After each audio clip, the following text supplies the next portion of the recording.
시편 1절에서 6절까지입니다. 여호와여, 어찌하여 멀리 서시며 어찌하여 환난 때에 숨으시나이까? 악한 자가 교만하여 가련한 자를 심히 군박하오니 저희로 자기의 베푼 꾀에 빠지게 하소서. 악인은 그 마음의 소욕을 자랑하며 탐리하는 자는 여호와를 배반하여 멸시하나이다. 악인은 그 교만한 얼굴로 말하기를 여호와께서 이를 감찰치 아니하신다 하며 그 모든 사상에 하나님이 없다 하나이다. 저의 길은 언제든지 견고하고 주의 심판은 높아서 저의 알력이 미치지 못하오며 저는 그 모든 대적을 멸시하며 그 마음에 이르기를 나는 요동치 아니하며 대대로 환난을 당치 아니하리라 하나이다. 아멘. 시인들은 시상에 떠오르지 않으면 담배라도 피우면서 구름이라도 쳐다보는데 목회자에게 영감이 떠오르지 않을 때는 어떻게 할 것 같아요?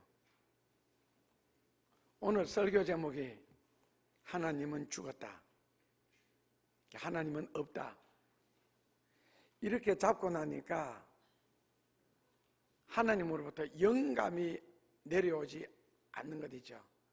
그래서 오늘 아침에는 굉장히 많이 답답했습니다. 답답하니까 흐르는 것은 눈물밖에 없고 왜 이런 설교 제목을 잡았던가 하는 온갖 후회와 더불어서 하나님으로부터 멀리 도망가고 싶었던 그런 아침이었습니다. 그리고 평신도가 되었더라면 하는 그런 후회를 겸해서 마지막으로는 사모하는 영혼들에게 미안함으로 가득한 오늘이 그런 날입니다. 그래서 오늘 같은 날은 하얀 눈이라도 내려서 나를 덮어주었으면 하는 그런 심정입니다. 모세가 호렙산에서 그 하나님의 소명을 받을 때에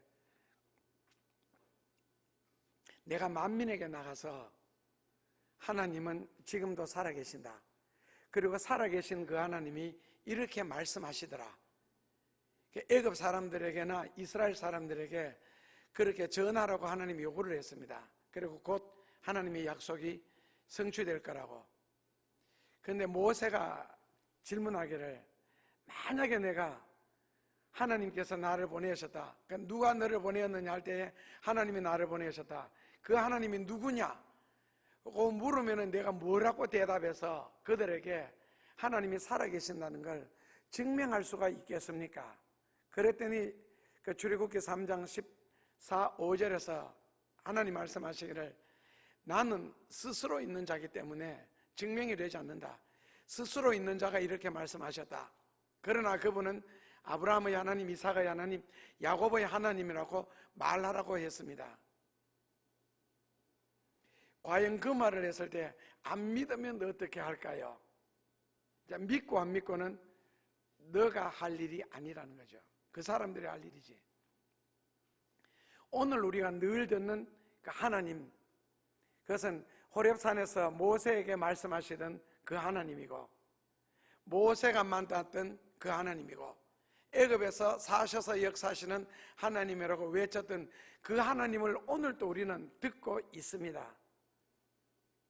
아브라함의 하나님, 이삭의 하나님, 야곱의 하나님, 누군가의 하나님, 한 시대의 하나님이 아니라 시작과 끝을 주장하시는 하나님, 모든 것을 다스리시는 하나님, 만물의 처음과 마지막을 지배하시는 하나님, 그런 하나님을 우리는 순수하고 깨끗하게 늘 들어왔는데, 그러나 현대 신학에서 진보주의, 자유주의, 급준주의 신학, 해방신학, 종교다원주의 하는 이런 다양한 계통에서는 하나님은 죽었다고 하는 말이 세계적인 선풍적인 인기를 끌고 있을 뿐만 아니라 전 세계적으로 확장되어 가고 있고, 심지어는 내가 예수님의 이름으로 세례를 받았다는 것 자체가 나는 창피스럽다. 그래서 내가 세례받은 것을 다시 물려달라. 그래서 세례 취소시까지 하는 지금 그런 상태가 되었습니다.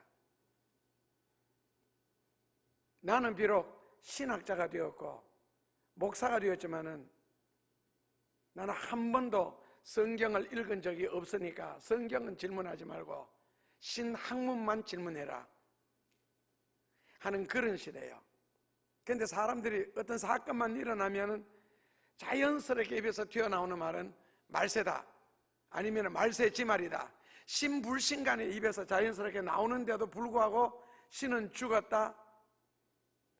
이 말은 비기독교인이나 반기독교인들에 의해서 나오는 말이 아니고 목회자들을 양성하는 신학교 교수들의 입에서 나오는 말입니다.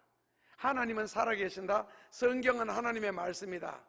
너무 고리타분하기 때문에 더 이상 그런 이야기는 강단에서는 하지 않기로 하자. 니체 같은 경우에는 하나님은 원래부터 안 계신 것이 아니라 지금 죽고 없다는 겁니다. 과거의 하나님이 지금은 그 기능을 전혀 발휘하지 못한다는 것이죠. 모세 세대 때는 하나님을 향해서 원망을 하거나 불평 한마디라도 하면은 그것을 예민하게 들으셨다가 바로 불뱀을 보내 물어 죽이든지, 만약에 불평하고 원망하는 무리가 많다면은 땅을 갈라서 지진을 통해서 땅에 빠뜨리고 그 다음에 땅이 입을 닫았더라, 이런 식으로 단체를 죽이셨는데, 지금은 아무리 하나님 이름을 불러봐도 우리들에게 보이지 않을 뿐만 아니라 대답도 못하시는 그런 하나님. 까무 같은 경우에는 그 하나님은 바로 침대에 누워 계신다, 늙으셔서. 사르트르 같은 경우에는 하나님의 부재설, 하나님은 안 계신다. 아브라함이나 이삭 시대에는 하나님이 자기 자신을 내보이면서까지도 직접 말씀을 하시고 인간을 대면하셨는데, 요즘 그런 하나님이 어디 있느냐는 거죠. 그런 신이 어디에 있고. 그래서 어떤 학자들은 과거의 모습에서 이 새로운 시대에 하나님이 적응하기 위하여 성령 수술 받다가 하나님이 죽었대요. 이제 그런 망발을 뱉기도 합니다. 그리고 이처럼 과학이 발달한 시대에 무슨 하나님 같은 신이 필요하냐? 그것은 아주 연약한 인간들이 만들어내었을 뿐이지 실존하는 신은 아니다. 자, 그렇다면은 다시 우리 입장에서, 성경적인 입장에서 사람들이 하나님을 믿지 못하는 이유가 뭐겠어요? 사람들이 하나님을 믿지 못하는 이유, 성경에서는 그 이유를 7가지를 제시했습니다.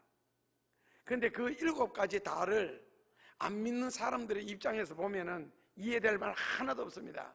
그건 하나님 편에서는 하실 수 있는 말이고, 하나님을 확실하게 체험한 사람들이나 할 수 있는 말이지, 믿지 않는 사람들에게는 오히려 콧방귀를 낄 수 있는 그런 내용입니다. 예를 들어서 데살로니가 후서 3장 2절에 보면은 하나님이 그들에게 믿음이라는 선물을 주지 않았기 때문에 그들은 하나님을 믿을 수가 없다, 이런 말씀이 나오거든요. 믿음이라는 선물을 받아야만이 하나님을 믿을 수가 있대요. 그렇다면 교회 다니는 사람들은 다 하나님을 믿는 믿음을 선물로 받았느냐? 아니라는 겁니다. 왜냐하면 교회 안에서도 불신자가 많다는 거죠. 불신자 종류가 2가지가 있는데, 첫째로는 성경 말씀에서 말하는 그대로 하나님을 믿지 않는 불신자가 있고요. 둘째로는 마태복음 13장 53절에서 58절에 말하는 그 불신자. 그러니까 하나님은 믿는데, 그러니까 이제 이론적으로 관념적으로 하나님 믿지, 하나님 안 믿고 살아 하는데, 실제로 그 하나님이 얼마나 섬세하시고 구체적으로 역사하시고, 심지어는 길에 버려진 돌 하나도 하나님이 만드셔서 그 자리에 두셨다. 그리고 사람의 땀구멍에서 나오는 땀까지도 하나님이 주장하시고 머리카락도 하나님이 야리고 계신다. 그리고 우리 생각과 사상까지도 하나님은 다 하감하고 계시고 감찰하고 계신다.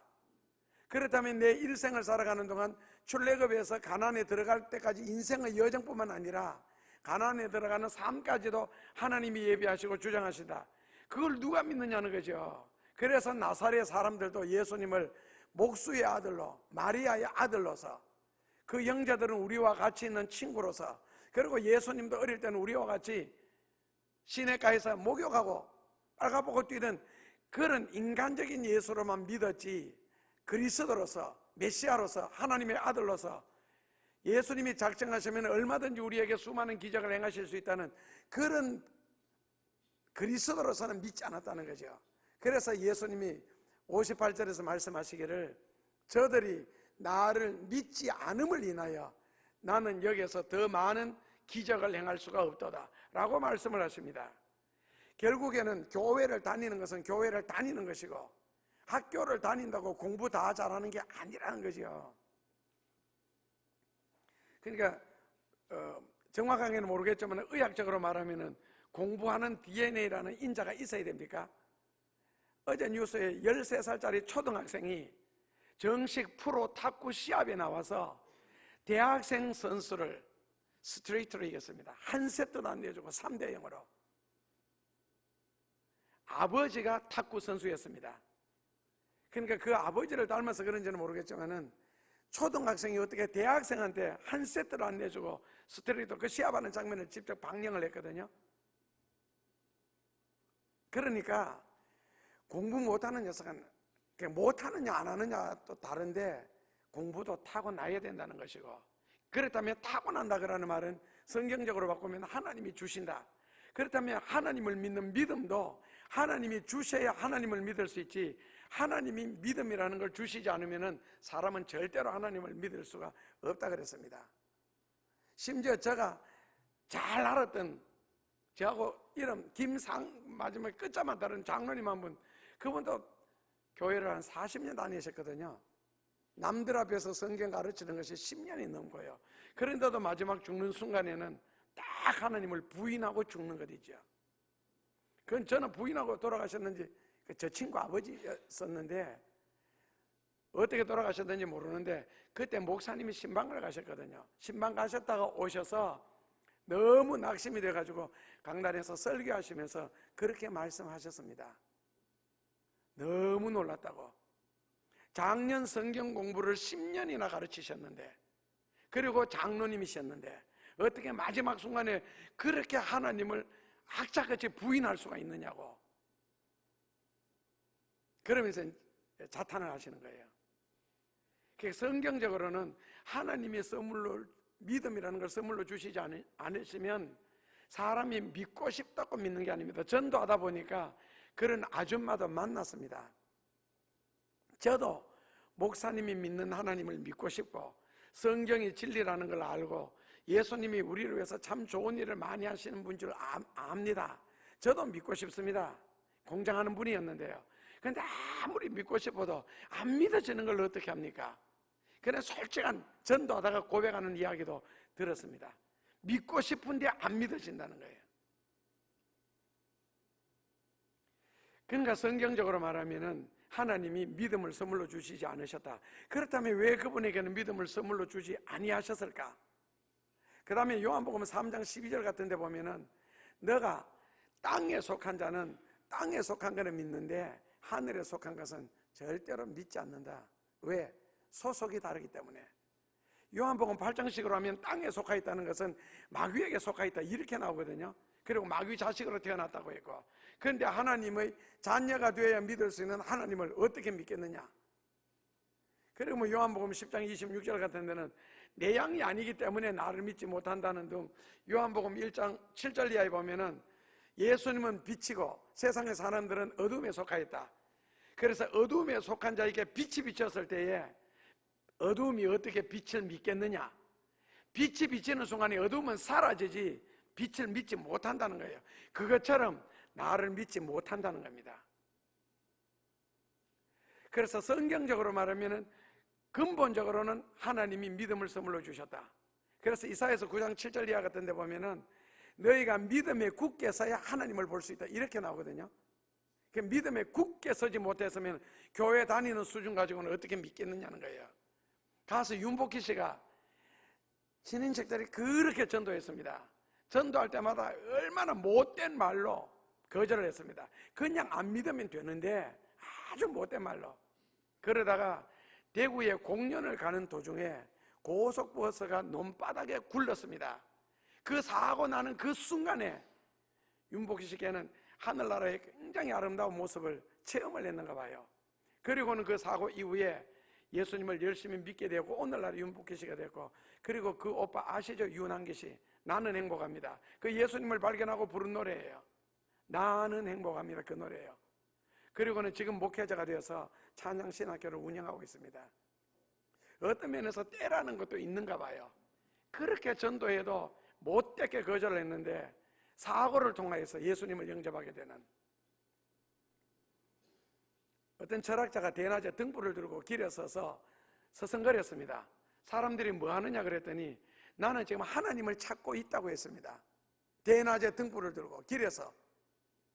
그래서 사람들이 조롱하기를 하나님이 어디 도망을 갔느냐, 어디 숨으셨느냐, 아니면 하나님이 길을 잃으셨느냐, 이민을 가셨느냐, 온갖 말로 비아냥거릴 때에 그 철학자는 하나님은 얼마 전까지 여기 살아계셨는데 너희들이 하나님을 죽였기 때문에 지금은 살아계시지 않는다.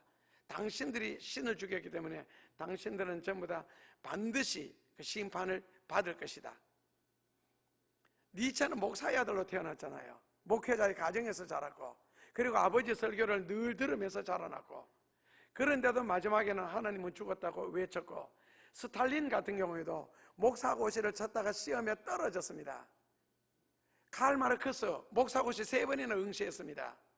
그런데 왜 그들이 공산주의자들이 됐겠어요? 유실론을 반대하고 유물론을 제창했겠어요? 결국 그들이 찾던 하나님, 아니면 실존주의 철학자들 있잖아요. 뭐 사르트르 같은 이런 경우들을 다 어떤 그 하나님을 관념세계나 물체라는 세계 속에서 이성적으로 보이는 하나님을 찾았거든요. 학자들이나 식자들이 하나님이 없다고 하는 이유도요, 연구실에서만 하나님을 발견하려 했기 때문에 그렇습니다. 미국의 하밀턴 교수 같은 경우는 한 수 더 떴습니다. 현대 교인들 중에는 하나님과 교회와 신앙을 함께 죽였다. 그러면서도 성경 찬송가 끼고 교회를 다님으로써 그 형식 속에 자기의 믿음도 갖추고 그 형식 속에 하나님을 묻은 무덤도 함께 가지고 다닌다. 그러다 보니 진정한 의미에서 신앙은 사라지고 교회에 대한 애착도 헌신 다 없어지고 외식만 남게 되었다. 그런 식으로 현대 신앙인들을 비판했습니다. 그런데 오늘 보면 시편 누가 썼는지 아시죠? 다윗이 썼습니다. 신앙에 대한 굉장한 갈등입니다. 그런데 그 신앙에 대한 갈등은 현대만 있는 것이 아니고 어느 시대든지 다 있었고, 나만 그 갈등을 한 것이 아니고 남들도 그 갈등을 다 하고 때로는 했습니다. 구약 시대도 신에 대한 갈등은 있었습니다. 그런데 오늘 이거 시편 저희들이 6절까지만 읽었는데 끝절까지 읽으시면은 그 두 개의 사상이 충돌을 합니다. 한쪽은요, 의인의 사상이 있고 한쪽에는 악인의 사상이 있습니다. 구약 성경에서 말하는 악인은 두 가지 종류가 있습니다. 첫째로는 하나님을 믿지 않는 악인이 있고요, 둘째로는 하나님을 경외하지 않는 악인이 있습니다. 믿는데 경외하지 않는 악이요. 그런데 오늘 1절 말씀에 보면 여호와여 어찌하여 멀리 서 계시며 어찌하여 환난 때 숨으시나이까. 여기 환난은 내가 개인적으로 겪는 고통을 말합니다. 그러니까 어찌하여 멀리 서 계시면서 어찌하여 환난 때 하나님이 숨느냐. 오히려 개입하셔서 문제를 풀어주시고 나를 도와주심으로써 하나님이 살아계신다는 걸 증명해야 할 그 하나님이 숨으시면 어떻게 하느냐. 다윗의 탄식입니다. 오죽했으면 다윗이 이런 탄식적인 기도를 하나님 앞에 하겠어요. 왜냐하면 교만한 사람들이, 악한 사람들이 더 잘되고 더 많은 것을 누리고 더 평안하고 하나님에 대해서 반발을 하고 거역을 하고 온갖 불경죄를 짓는데도 불구하고 괜찮다라는 거죠. 오히려 하나님의 알력이 딸려서 우리를 보지 못하신다, 이런 식으로까지 그들이 표현하는데도 하나님은 아무런 대책 없이 꿈쩍도 하지 아니하시니까 다윗이 답답했던 겁니다. 내가 어려우면은 수많은 천사들을 거느리면서 뭐합니까? 그 천사 중에 빨리 한 명이라도 보내가지고 야 빨리 가서 도와줘라. 그러면 간단하게 끝나는 것을. 그런데 성경에서는 하나님에 대해서 항상 하나님은 하나님을 사랑하고 의지하고 믿는 자와 함께 하시고 그들을 축복하시고 사랑해 주시고, 악인들은 항상 하나님의 심판의 대상이 되고 반드시 멸망한다, 그런 내용으로 가득하고, 그럼에도 불구하고 다윗은 굉장히 지금 많은 외로움을 느끼고 있습니다. 내가 이렇게 어렵고 힘드는데, 내가 하나님을 믿으려고 얼마나 애썼는데, 내 나름대로 하나님 앞에 얼마나 많은 헌신을 하려고 노력을 했는데, 그리고 나는 최선을 다해서 믿었는데, 내가 건강하고 내가 돈이 있을 때는 내 편에서 하나님을 다 이렇게 했는데, 지금 내가 이렇게 어렵고 힘들 때 왜 하나님은 침묵하시느냐? 왜 나의 부르짖음을 듣고 계시지 않느냐? 오히려 하나님이 두 손을 들고 뛰어나오셔가지고 원수를 갚아주셔야지. 악인들은 자기들의 소욕을 자랑하고 좋은 것을 누리며 살고 더 많은 악을 행할 수 있는 기회를 잡으면서 신이 나게 인생을 살고 있는데, 그들은 말하기를 4절에서 하나님은 우리를 감찰지도 못하신다. 내가 아무리 잘못할지라도 하나님이 나와 무슨 상관이 있느냐? 오히려 하나님이 어디 있느냐? 하나님 있으면 한번 나타나봐라. 하나님이 없다 하면서 큰 소리를 치면서 나는 아무리 죄를 지어도 아무렇지도 않고 하나님은 영원히 보시지 않는다, 그렇게 큰 소리 치고 사는데, 다윗은 그러면 하나님 나는 뭡니까?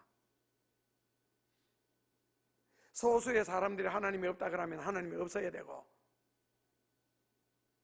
소수의 사람들이 하나님을 믿지 않으면 하나님은 안 계셔야 되고, 그렇다면 하나님이 정말 계시지 않는다면 성경에 나오는 수많은 사건은 무엇이며, 내가 어렸을 때부터 체험해온, 그리고 말씀해 주신, 그리고 축복해 주신 그 하나님은 지금 어디 계시느냐고. 내가 먹어보지 못한 음식은 정말 세상에도 없는 것이냐고. 하나님은 나는 아브라함의 하나님, 이삭의 하나님, 야곱의 하나님이다. 하나님은 거기까지만 모세에게 말씀하시고 다윗에게 말씀하셨습니다. 그렇다면 지금은요, 하나님이 왜 아브라함 하나님, 이삭의 하나님, 야곱의 하나님이라고 말씀하셨겠어요? 나는 누가 인정한다고 있고 누가 나를 믿지 않는다고 부자는 없는 내가 아니라 아브라함의 하나님, 이삭의 하나님, 야곱의 하나님. 그러니까 역사 대대로 옛날부터, 지금 다윗 너 시대가 아니고 너가 태어나기 훨씬 이전부터 나는 존재했다.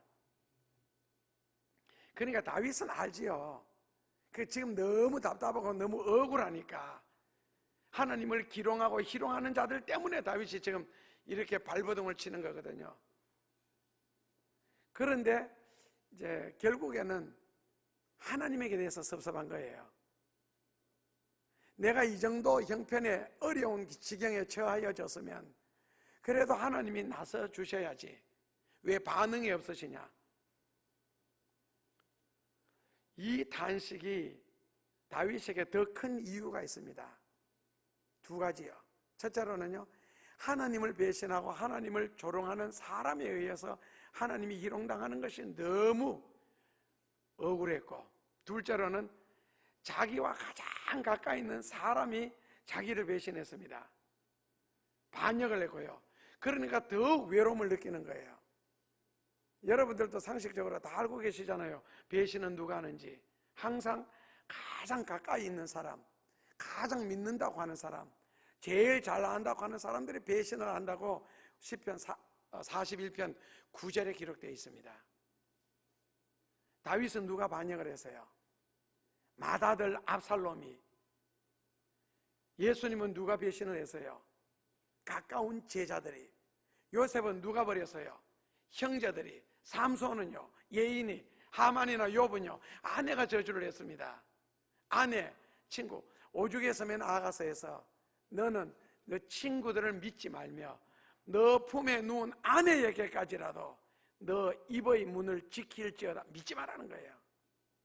왜 거기까지 성경에 가서야만 되었어요? 뉴스 보시면 여러분들이 더 잘 아실 겁니다. 남편이 아내를 죽이거나 아내가 남편을 죽이거나 아니면은 부모가 자식을 죽이거나 자식이 부모를 죽이는 그런 수많은 사건들요. 결국에는 누구를 조심하라는 거예요? 회사에서도 가장 내게 잘하는 사람은 조심하랍니다. 간을 내어줄 듯이 하는 사람은 조심하랍니다. 왜? 멀쩡한 사람이 왜 그렇게 하겠어요? 내한테 왜 그렇게 하겠어요? 뭐 때문에, 뭐 보고? 어느 날 갑자기 배신을 하고 마음이 돌아서기 때문에 아픔이 훨씬 큰 겁니다.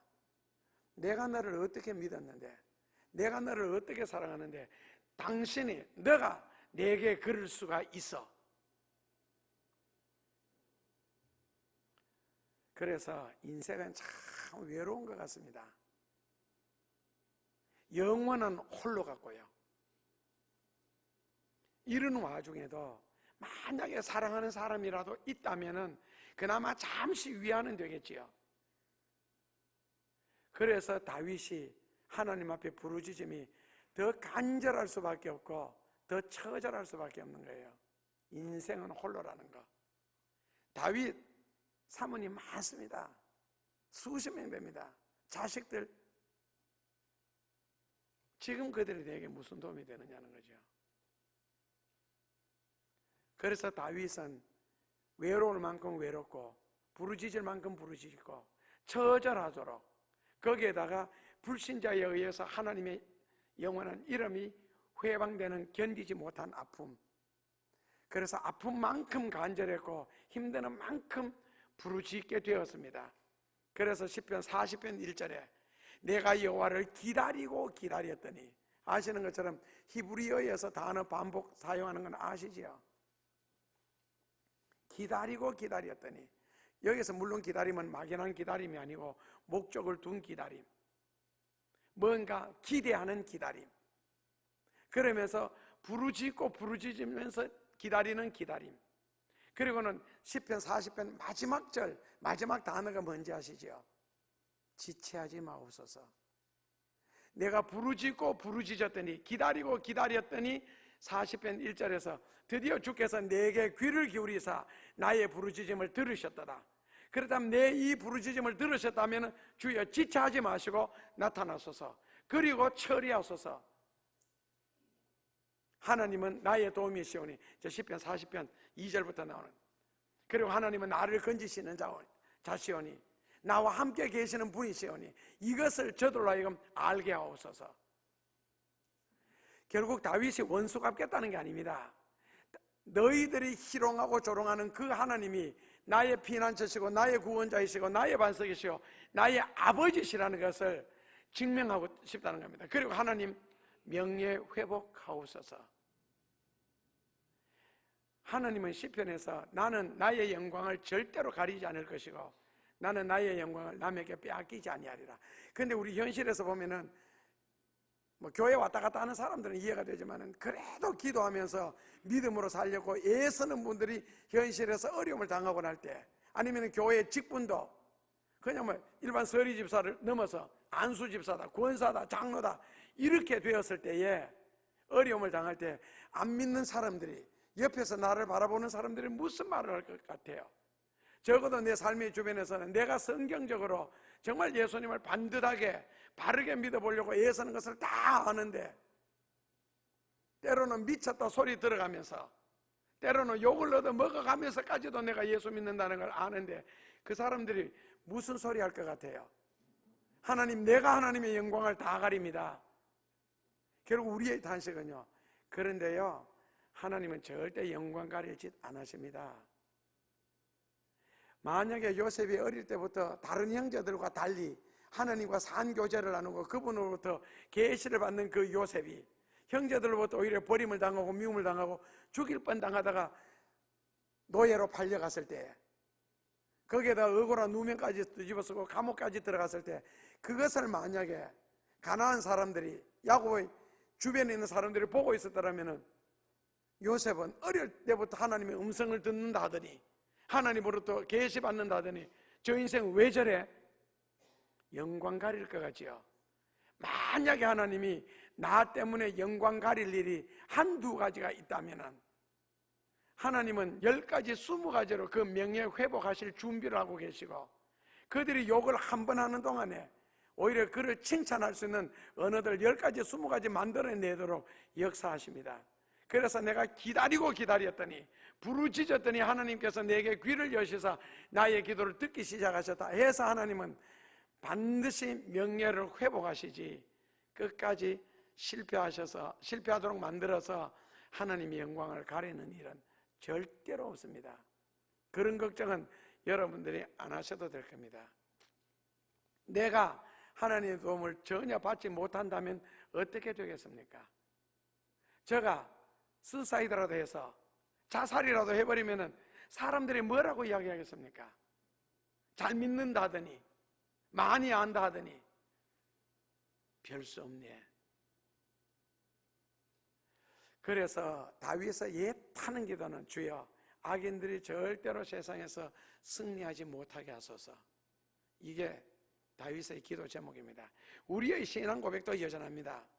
히브리서 13장 8절식으로 하나님은 어제나 오늘이라 영원토록 변함이 없으시다.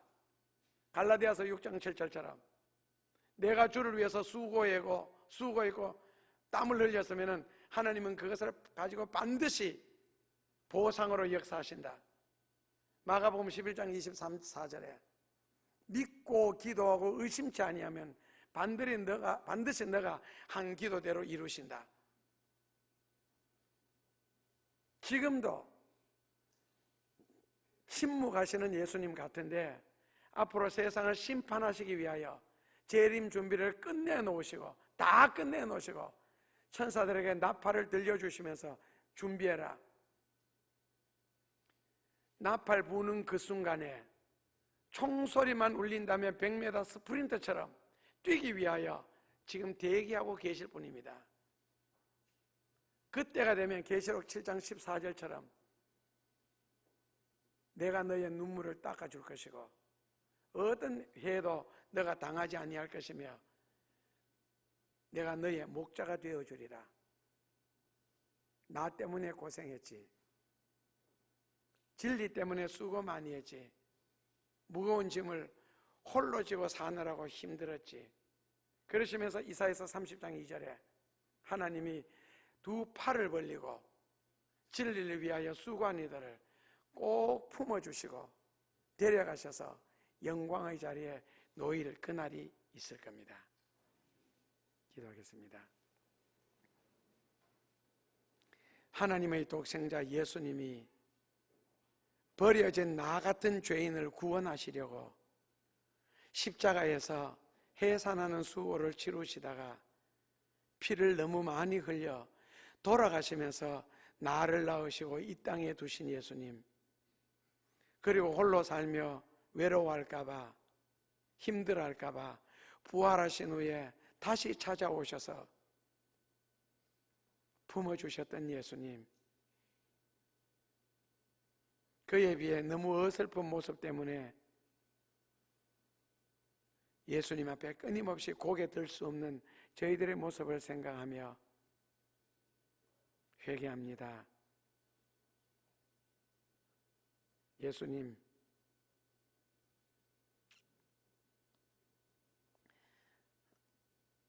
내가 많이 미우시지요. 용서해달라 하기에는 면목이 없습니다. 그러면서도 일상에서 맴돌고 있고 낮과 밤의 숨바꼭질 속에 끼어 있습니다. 주님, 이런 나 자신을 어떻게 하면 좋겠습니까? 그러면서도 마음속으로는 울고 있으면 나를 위한 눈물이 아니라 하나님의 기쁨이 되지 못한 아쉬움 때문에, 때로 울고 있으면 하나님의 영광을 더 드러내지 못한 아픔 때문에 더 잘할 수 있었고 더 헌신할 수 있었는데도 하지 못한 것 때문에 눈물을 흘립니다. 그렇게 힘들어하는 갈등 속에 있는 나에게 귀수나 선영아,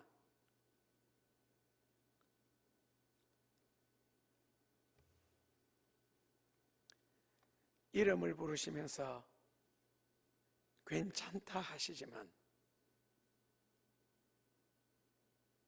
주님, 내 자신이 괜찮지를 않습니다. 더 성숙하지 못한 아픔 때문에, 예수님을 더 닮지 못한 괴로움 때문에 지금도 예가 닳습니다.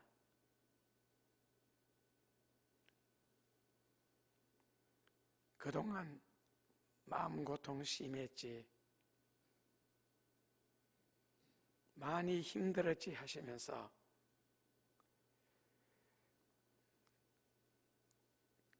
그런 예수님 앞에 주님 용서해 주옵소서, 이 말밖에 할 수 없음에 용서를 빕니다. 용서해 주옵소서. 예수님 이름으로 기도하옵나이다. 저희들을 낳아주시고 길러주시고 하나님의 자녀가 되도록 인도해 주심을 감사합나이다. 광야길을 행하는 동안 항상 주의 손을 의지하게 하시고 주의 품에 담겨진 바 되게 하시고 큰 팔에 안겨진 바 되게 하옵소서. 주님의 그 사랑을 늘 느끼며 살게 하시고 발걸음 하나 속에 손길 하나 가운데도 주의 뜻이 서려 있음을 깨달으며 살게 하여 주옵소서. 예수님 감사합니다. 이 시간도 우리의 마음을 주님 앞에 드리며 우리의 몸을 주님 앞에 바칩니다. 그리고 생활을 이 헌금과 더불어 주님 앞에 드립니다. 신령한 것으로 바뀌어지게 하시고 좋은 것으로 교환되어지게 하시고 하나님의 것으로 채워지는 인생들이 되게 꼭 축복하여 주옵소서. 물질로 드려지는 이 신앙 고백이 수많은 사람들에게 도움이 되게 살게 하여 주시고 그것과 더불어 하나님의 공급하심이 평생에 끊이지 않게 하여 주시고 삶의 순간순간 축복하시는 손길, 능력으로 행하시는 그 은혜를 느끼며 살게 하여 주옵소서. 모든 것을 받으셔서 주의 영광으로 바꾸어 나가시옵소서. 저희들의 어설픈 모습까지, 부족한 모습까지도, 그리고 이 시간 사모하는 저희들의 마음을 받으셔서 더 귀한 것으로 채우셔 주의 영광의 도구로, 진리의 도구로 삼으소서. 평생을 주님을 사랑하며 예수님을 섬기기를, 살기를 원하는 저희 모두의 소원을 이루어 주옵소서. 예수님 이름으로 기도하옵나이다. 아멘. 사랑하는 나의 주님, 주님의 은혜로 뒤의 것을 모두 잊어버리고 더 높은 푯대를 향해 힘차게 달려가겠습니다. 다윗처럼, 아브라함처럼, 모세처럼, 다니엘처럼, 요업처럼, 갈렙과 여호수아처럼, 안드레처럼, 요한처럼, 스데반처럼, 디모데처럼 같이 우리 주 예수님처럼 아버지께 순종하고 사람들을 사랑하며 자기를 기쁨으로 쉽게 하시옵소서.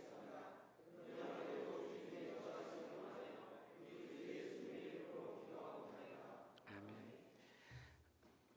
사셔서 우리의 아버지가 되시며 우리의 모든 필요를 공급하시며 필요 없는 것들을 제거하시고 앞서 행하시며 준비하시고 뒤 따르시며 호위하시는 하나님 아버지의 크신 사랑, 독생자를 통하여 구원의 길을 열어놓으시고 하나님께 나아갈 수 있도록 축복해 주신 예수 그리스도의 그 귀한 사랑, 오늘도 우리의 안팎에서 우리를 위하여 기도하시며 우리를 축복하시고 더욱 주의 이름으로 주의 자녀답게 살기를 원하여 간구하시는 성령의 음성을 들으며 하나님께 더 가까이 갈 수 있도록 축복해 주시는 그 모든 은혜가 이 시간 머리 숙여 주의 은혜를 사모하며 하나님을 사랑하고자 결심하는 모든 이들의 가슴 속에, 그리고 삶의 현장 가운데도 함께 하셔서 영원토록 축복해 주시옵기를 간절히 축원하옵나이다.